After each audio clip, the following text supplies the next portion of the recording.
Welcome to Navigate. I am Himanshi Mishra, and today we are doing previous year questions of Vyapam Sub Engineer and other competitive exams. So, moving on, the first question is identify the given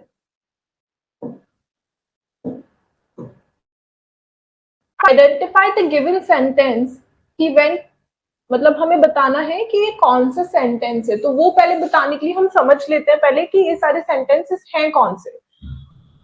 Okay, imperative sentence मतलब where one sentence is not dependent on the other sentence. Simple sentence are the simple ones. That he is reading something, they are doing something. That is a simple sentence.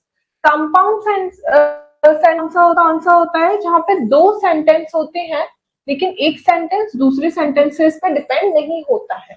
And complex sentence कौन सा होता है जहाँ पे दो sentence होते हैं और एक सेंटेंस दूसरे सेंटेंस पे डिपेंडेंट है. So that is a complex sentence. So first let's see. He went through the jungle. वो जंगल में गया because he wanted to find the bird.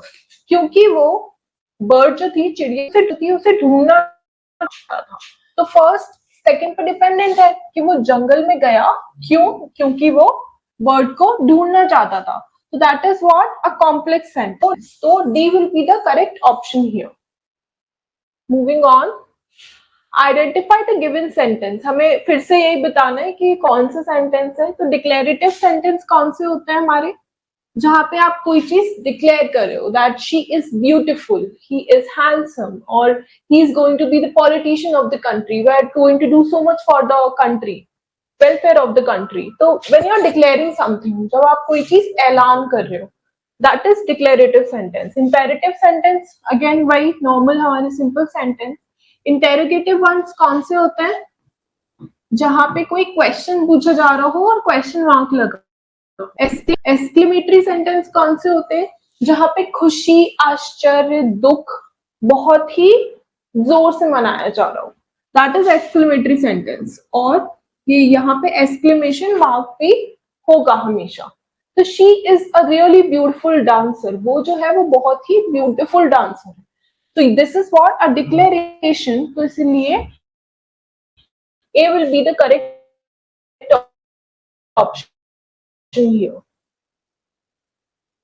Moving on, find the odd one. सबसे ज्यादा कौन सा है हमें ये बताना है. ओके, तो right, scribble, draw, type. Okay, right का मतलब क्या होता है कोई चीज लिखना. स्क्रिबल का मतलब क्या होता है ऐसे ऐसे करके जो लोग ड्रॉइंग्स बना देते हैं ना, डूडलिंग करते हैं, दैट इज स्क्रिबल. ड्रॉ का मतलब again you are using a pencil and a paper. लेकिन टाइप में आप क्या कर रहे हो, you are using a computer and you are typing something, that is type. Okay, so type will be the odd one out here. Alright, next. Okay, so keep quiet is the correct meaning of the word, meaning of the sentence, zip your lip. Okay, next one. Complete the idiom. She won the competition. वो competition जीत गई है. Therefore she was on cloud 9. वो कौन से पे आसमान पे है? 9वें आसमान. मतलब हमारा हिंदी में 7वां आसमान होता है कि वो 7वें आसमान पे है, लेकिन इंग्लिश में 9th होता है, ऑन क्लाउड 9. ओके, सो मतलब सेम ही होता है कि क्योंकि वो कंपटीशन जीत गई है इसलिए वो बहुत खुश है. She is on cloud 9, Hindi में वो 7वें आसमान पे है. Okay, next is he is kneeling in front of the altar in the church. No no, kneeling तो नहीं होगा क्योंकि इज लीनिंग का मतलब क्या कि रहा है, और रहा है नहीं होगा क्योंकि यस्टरडे आ गया है. तो ये सिंपल पास्ट का सेंटेंस है. ये कौन सा है? सिंपल पास्ट का सेंटेंस है. सिंपल पास्ट का रूल क्या होता है? Subject plus second form of verb plus object. Okay, this is the rule of simple past. और नील की सेकेंड फॉर्म क्या हो जाती है? नील मतलब घुटने पे बैठना. ओके, नेल्ट हो जाती है. Okay, so he knelt in front of the altar. Altar का मतलब क्या होता है कि जहां पे चर्च पे जो ब्राइड एंड ग्रूम है वो वाउस लेते हैं, that is altar. What vows मतलब वचन देते हैं. वो ऑल्टर होता है, तो वहां पे उसने क्या किया था, वो घुटनों पे बैठ गया था अपने, तो इसलिए नेल्ट आ जाएगा।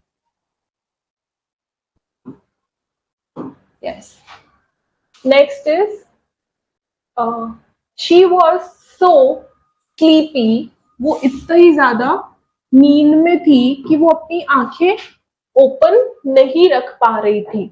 She could not keep her eyes open, वो नहीं अपनी आंखें ओपन नहीं रख सकी। ओके, तो sleepy will be the correct option. What is the synonym of the word dirty? Dirty का क्या सिनोनिम होगा? तो डर्टी मतलब जो चीज बहुत गंदी होती है। प्योर का मतलब क्या होता है? स्वच्छ, एकदम अच्छा, वो तो नहीं होगा। फिल्थी का मतलब क्या होता है? वो भी डर्टी होता है। क्लीन का मतलब अगेन साफ, अनसॉइल्ड का मतलब भी साफ, तो filthy will be the correct synonym of the word dirty. Dirty का पर्यायवाची क्या होगा? Filthy. What is the antonym of lazy? Lazy का उल्टा क्या होगा? लेजी का मतलब आलसी, आलसी का उल्टा क्या होगा? आइडल नहीं, क्योंकि आइडल इसका सिनोनिम है। सिनोनिम है इसका एक्टिव, हाँ एक्टिव ही होगा, स्लो तो नहीं होगा, अनएम्प्लॉयड भी नहीं होगा, तो active will be the synonym of the word lazy. Okay, so yes, that's it for today, and we're going to continue the session tomorrow, and after we will complete the CYQ, so also we are going to cover the syllabus of English comprehensively topic wise. So thank you very much.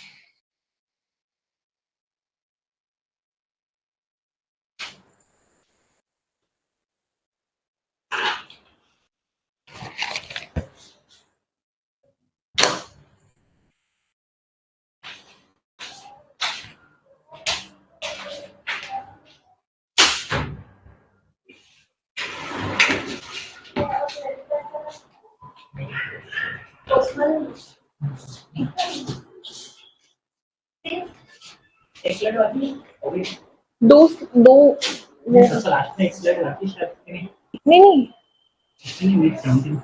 17 क्या? नहीं 14 question थे ना। हाँ, फिर extra pages क्यों? नहीं, मैंने एक एक्स्ट्रा स्लाइड ले ली थी।